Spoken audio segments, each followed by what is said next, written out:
sahabat UT Kupang, jumpa lagi bersama saya Indi dalam podcast UT Kupang Mari Ba Omong. Dan pada episode kali ini Indi sudah kedatangan tamu ini sampai belebetan ya. Nah, sudah ada Bapak Antonio Vivaldi SEMBA selaku sekretaris pada Kantor Pengawas Internal atau KPI Universitas Terbuka. Selamat siang Bapak. Siang Mbak Indi. Iya, apa kabar nih Pak? Baik, sehat. Sehat ya. Oke, Bapak boleh disapa dulu nih sahabat UT Kupang dan masyarakat NTT yang menyaksikan. Halo, selamat siang sahabat UT Kupang. Silakan menyaksikan obrolan kita. Iya. Makasih. Formal sekali ya Pak ya.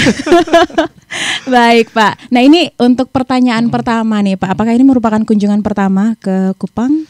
Kalau Kupang, UT Kupangnya, ya saya pertama. Pertama kali ya. Tapi kalau ke Kupang untuk Kalau ke NTT-nya sudah lebih dari 2 kali. Oke, kemana tuh Pak?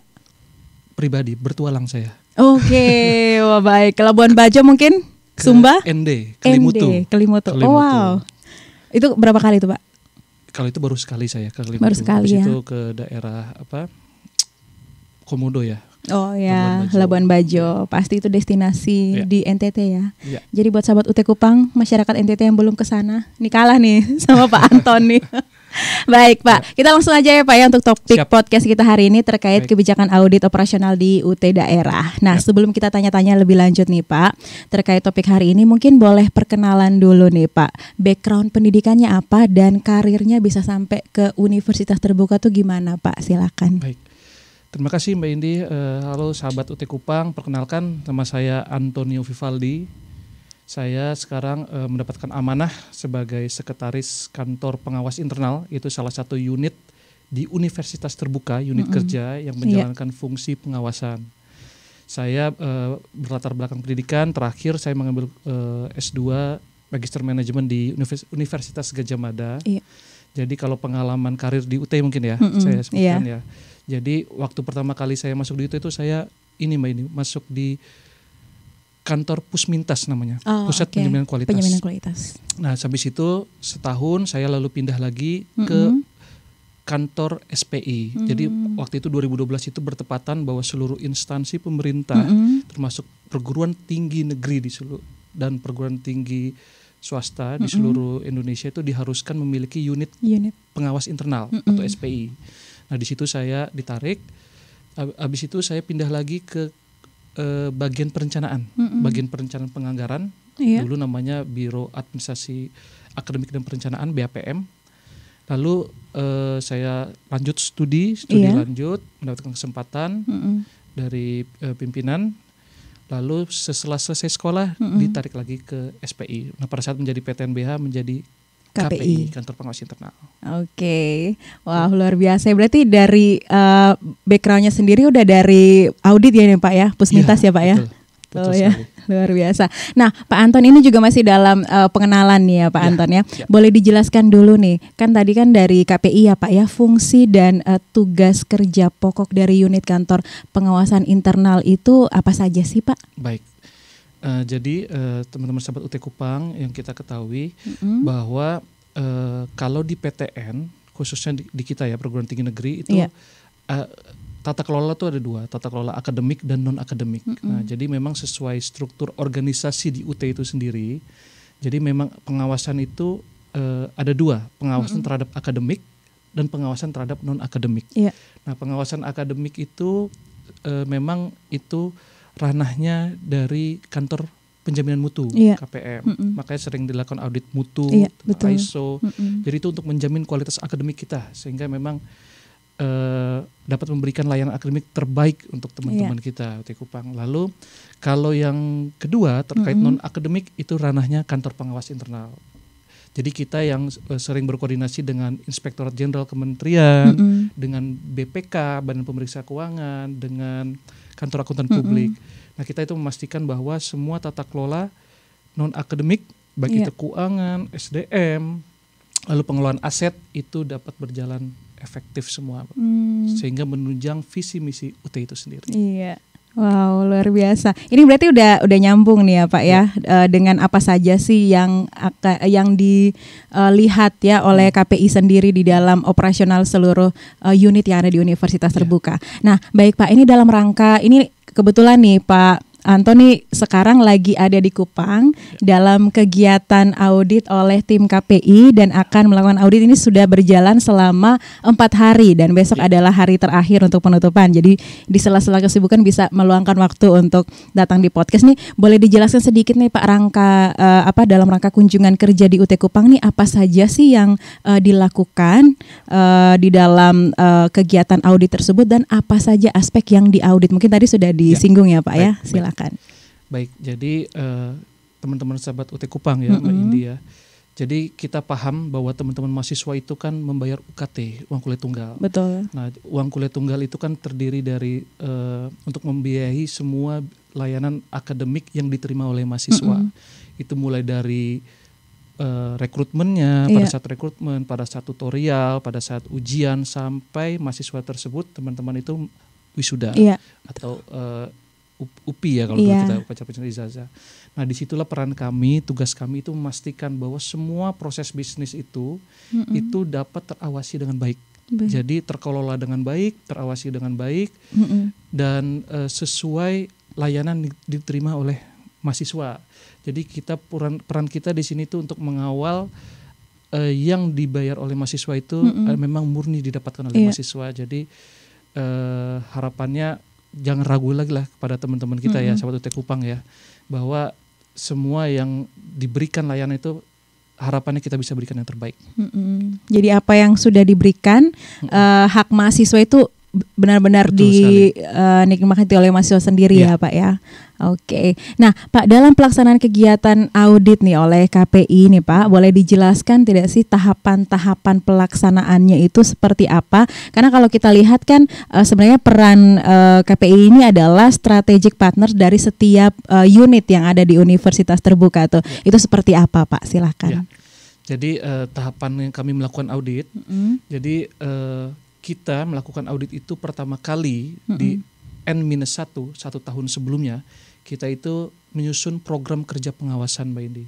Program kerja pengawasan tahunan untuk tahun berikutnya. Itu istilahnya namanya PKPT, itu singkatannya sih Mbak Indi ya. Nah lalu itu kita rapat bahas bersama dengan wakil rektor bidang keuangan sumber daya dan umum. Lalu dan apabila disetujui itu ditandatangani oleh rektor. Itu dalam bentuk SK rektor. Nah disitulah yang menjadikan panduan kita, panduan pengawasan kita. Jadi disitulah mana harapan-harapan pimpinan dan faktor-faktor risiko yang setelah kita nilai. Jadi kita ini audit kan harapannya berbasis manajemen risiko. Jadi risiko-risiko mana yang terjadi di unit kerja mana, di proses bisnis yang mana. Nah disitulah yang menjadi dasar kita di PKPT itu kita akan melaksanakan audit. Nah setelah PKPT itu selesai, kita dalam pelaksanaan audit itu 3 tahapan. Pertama dari pra-audit. Pra-audit itu kita menyusun program kerja dulu. Itu kita 1 minggu 7 hari itu di kantor di pusat itu kita membentuk program-program kerja langkah-langkahnya. Lalu minggu kedua kita melakukan visitasi, termasuk yang kita datang sekarang itu kita melakukan visitasi untuk membuktikan apakah program kerja audit yang telah kita susun itu terbukti seperti itu.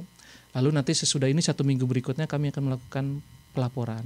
Nah itulah nanti akan kami laporkan hasilnya kepada pimpinan, kepada rektor dan kepada komite audit di bawah Majelis Wali Amanat Universitas Terbuka. Jadi kalau misalkan nanti ada temuan-temuan, itu nanti seperti apa itu Pak pelaksanaannya atau pemberlakuannya?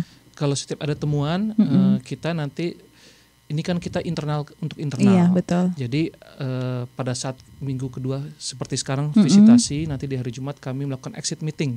Kami menyampaikan hasil temuan kepada seluruh pemangku kepentingan, kepada pimpinan, para pegawai. Tujuannya kenapa? Tujuannya biar nanti dipahami oleh seluruh pegawai bahwa ini loh ada hal-hal yang harus diluruskan agar semua proses bisnis dapat berjalan sesuai koridor gitu, sesuai aturan.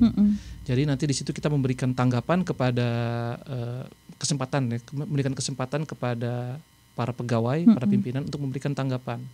Disitulah nanti karena gini Mbak Indi, kalau dari Itjen sendiri itu dari Inspektor Jenderal itu sudah menyatakan ya, kalau ada suatu permasalahan dan sudah ditangani oleh kantor SPI PT yang bersangkutan dalam hal ini KPI, itu maka Itjen akan tidak akan melihat kembali. Jadi artinya itu sudah ditindaklanjuti oleh pimpinan manajemen. Jadi makanya harapannya itu sebenarnya salah satu strategi Itjen bagaimana SPI di seluruh PTN tuh harus diberdayakan. Jadi kami berusaha maksimal walaupun dengan keterbatasan waktu. Cuma di visitasi itu kami 5 hari kerja. 5 hari, iya benar. Tapi kami karena mungkin kalau teman-teman yang dari akuntansi yang mengikuti melajari auditing ya pasti tahu ya bahwa kita audit itu berbasis sampling. Jadi walaupun keterbatasan waktu yang ada, harapannya sampling itu dapat mewakili semua proses bisnis gitu. Lalu kemudian kalau ada tidak sih kendala di dalam proses audit yang Pak sering temukan di lapangan? Mungkin misalnya terkendala data atau semacamnya gitu. Kendala-kendala yang biasa ditemui lah Pak. Ya. Kayaknya ini memang semua yang dihadapi oleh para auditor ya, tidak hanya auditor KPI. Jadi mungkin terkait data. Jadi memang kita karena tadi keterbatasan waktu, kayak BPK itu kalau mengaudit instansi, mengaudit PTN, mengaudit kementerian atau mengaudit BUMN, mereka tuh biasanya kurun waktu itu 3 bulan, Mbak Indi. Wow. 3 bulan mungkin terasa lama, tapi sebenarnya itu tidak cukup untuk memelajari, memeriksa semua dokumen. Mereka juga by sampling juga akhirnya.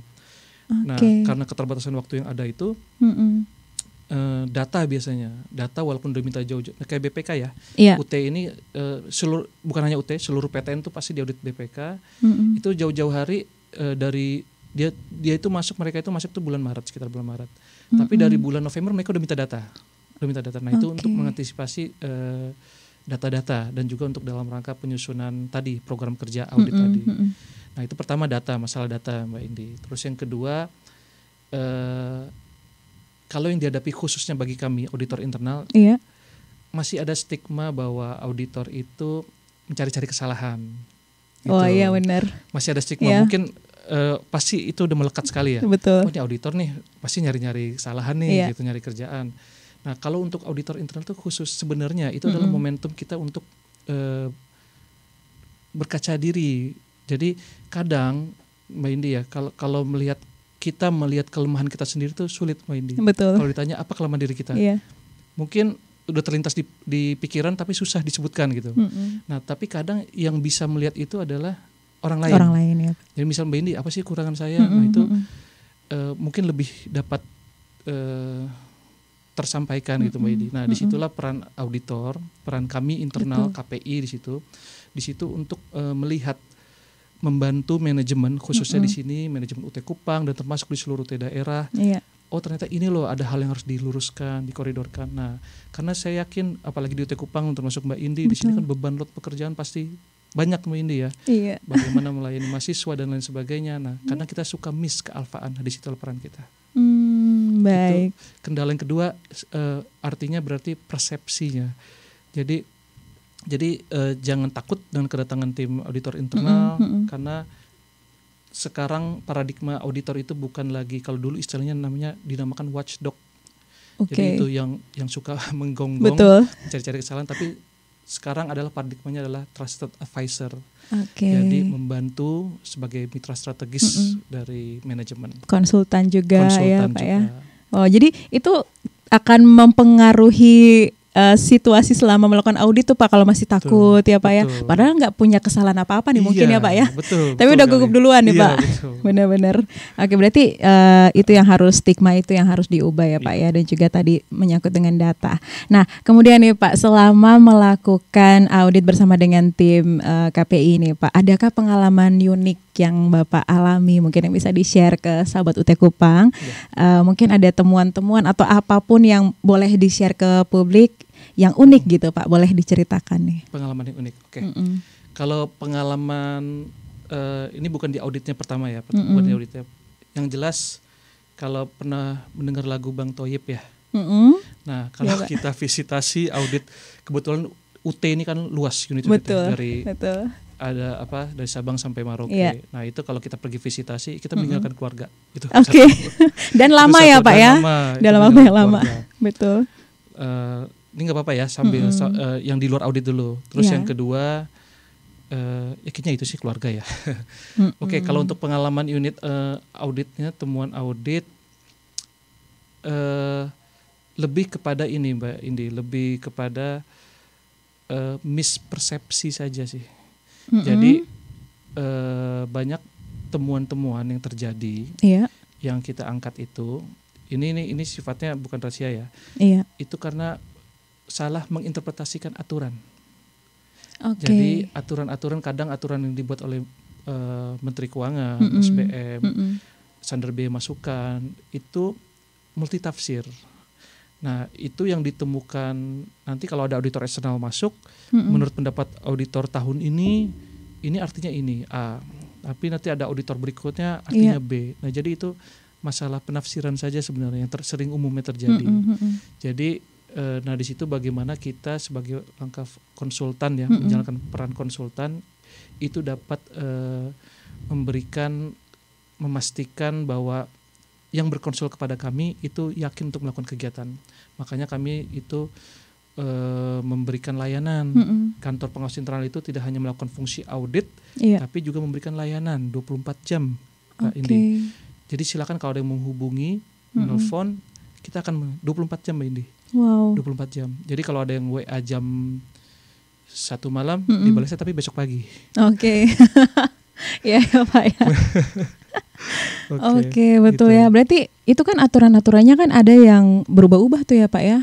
Bagaimana penyamaan persepsi untuk seluruh unit kerja agar tetap sesuai dengan aturan gitu. Jadi memang kuncinya itu pertama adalah komunikasi. Jadi dalam hal ini artinya sosialisasi aturan. Iya, benar. Jadi sosialisasi aturan dan juga sosialisasi itu bukan hanya sekedar sosialisasi aturan, tapi bagaimana harus ada informasi komunikasi yang menjelaskan, menginterpretasikan kebijakan. Karena makanya setiap peraturan-peraturan kebijakan yang dikeluarkan di pusat terkait itu peraturan rektor dan lain sebagainya, di rektorat, di UT dan lain sebagainya, itu pasti melibatkan kantor pengawas internal. Jadi itu melibatkan jadi dalam hal mereview, kita mereview kebijakan, jangan sampai ada kebijakan-kebijakan yang sifatnya tadi yang abu-abu. Jadi yang kalau ternyata kalau didefinisikan oleh saya itu berbeda dengan didefinisikan oleh Mbak Indi. Karena yang dijadikan patokan oleh auditor eksternal itu yaitu bahwa compliance. Jadi kan kita ini kan kita ini audit kinerja namanya, audit operasional. Jadi kita tuh melihat kepatuhan, compliance, patuh nggak sama aturan. Tapi di satu sisi kan kita nggak boleh kacamata kuda ya Mbak Indi. Kalau peraturannya A harus patuh A. Betul. Tapi padahal aturannya yang belum ini, yang menimbulkan multitafsir. Nah di situlah peran kami Mbak Indi. Baik. Berarti kalau ada yang bingung nih perlu dikomunikasikan nih ya Pak ya, biar jangan miskom nanti jadi temuan, apalagi kalau eksternal nih Pak yang datang ya. Oke, baik. Jadi ilmu baru nih ya sahabat UT Kupang. Tapi kalau untuk mahasiswa yang prodi yang ngambil mata kuliah auditing ini pasti udah nggak asing lagi nih dengan alurnya. Nah, pertanyaan terakhir nih Pak, apa harapan Bapak terkait dengan peran KPI untuk meningkatkan kinerja operasional UT daerah, apalagi sekarang UT udah jadi PTNBH nih Pak. Silahkan. Baik, terima kasih. Jadi Mbak ini seperti kita ketahui ya teman-teman sahabat UT Kupang, jadi setelah kita menjadi PTNBH itu saya sebutkan aturan ya. Jadi dalam Undang-Undang Nomor 12 tentang pendidikan tinggi, itu jelas disebutkan bahwa PTNBH itu salah satunya memiliki kemandirian penuh dalam mengatur tata kelolanya. Jadi dia boleh mandiri secara otonomi, baik otonomi pengelolaan keuangan, otonomi akademik, SDM dan lain sebagainya. Nah disinilah peran tugas kami menjadi berat. Menjadi berat tapi harus dihadapi demi mencapai visi misi dari UT itu sendiri. Jadi kami pun berharap ya di bawah kepemimpinan Kepala Kantor Pengawas Internal kami, Bapak Dr. Hendrian, kami beserta jajaran seluruh KPI, seluruh auditor itu bisa membantu tercapainya visi misi dan UT. Jadi visi misi KPI itu sendiri adalah membantu tercapainya visi misi dari UT. Jadi khususnya yang bisa kami maksimalkan itu dalam hal pemberdayaan tata kelola non akademik di situ Mbak ini. Jadi kalau memang cita-cita kita menjadi perguruan tinggi jauh terkemuka, kita berusaha mengawal semua tata kelola, baik pengelolaan SDM, pengelolaan sumber daya aset yang dimiliki, lalu pengelolaan keuangan itu sudah kita kawal. Jadi kita itu seperti yang Mbak Indi tahu ya, kita itu kan nilai aset kita memang besar ya Mbak Indi, dan aset kita besar karena mahasiswa kita pun besar, pengalaman kita besar. Nah, jadi tugas kami untuk mengawal itu. Jadi kami tidak ingin mengecewakan seluruh sivitas akademika, jadi termasuk memberikan yang terbaik untuk seluruhnya, termasuk teman-teman mahasiswa teman Kupang. Iya, dan pastinya menjunjung tinggi nilai transparansi ya Pak ya. Betul sekali. Jadi semuanya bisa membuat masyarakat NTT maupun Indonesia tidak ragu lagi untuk memilih UT tempat mereka berkuliah ya Pak ya. Iya, terima kasih banyak Pak Anton untuk waktunya. Tidak terasa ya, sudah obrolan kita dari tadi di episode kali ini. Dan sekali lagi ini mau mengucapkan terima kasih banyak kepada Pak Anton di sela-sela kesibukan bersama dengan tim. Ini nanti baliknya kapan nih Pak dari Kupang? Sabtu ya Pak ya. Sabtu, masih ada besok hari Jumat ya ini. Jadi terima kasih banyak Pak sudah hadir di sela-sela kesibukannya. Dan mungkin sebelum ini Pak bisa kasih closing statement untuk dapat membuat masyarakat NTT semakin yakin lagi memilih UT Kupang sebagai tempat untuk berkuliah, memilih pendidikan tinggi itu kuliahnya di UT. Silahkan Pak. Teman-teman sahabat UT Kupang dan calon-calon mahasiswa UT Kupang, UT adalah perguruan tinggi negeri yang sudah mendapatkan status pengelolaan PTNBH. Kami khususnya dari kantor pengawas internal yang mengelola pengawasan non-akademik dari keuangan, aset, dan sumber daya manusia, berusaha mengawal terus tata kelola UT PTNBH. Jadi jangan khawatir, UT PTNBH merupakan salah satu perguruan tinggi negeri yang oke punya. Pasti. Jadi jangan ragu lagi ya Pak ya. Jangan ragu lagi. Karena cuma di UT kuliah oke, kerja oke. Oke, akhir kata kami ucapkan terima kasih juga untuk seluruh sahabat UT Kupang, masyarakat NTT yang menyaksikan podcast dalam topik hari ini. Dan pastinya juga kami informasikan pendaftaran Universitas Terbuka bisa juga Anda cek melalui Facebook dan Instagram UT Kupang. Saya Indi bersama dengan Anton Nio. Ulang Pak, jangan gitu. Saya Indi bersama dengan Antonio Vivaldi. Ya, kami undur diri dari episode podcast UT Kupang Maribawang pada hari ini. Salam sehat selalu dan sampai jumpa. Sampai jumpa.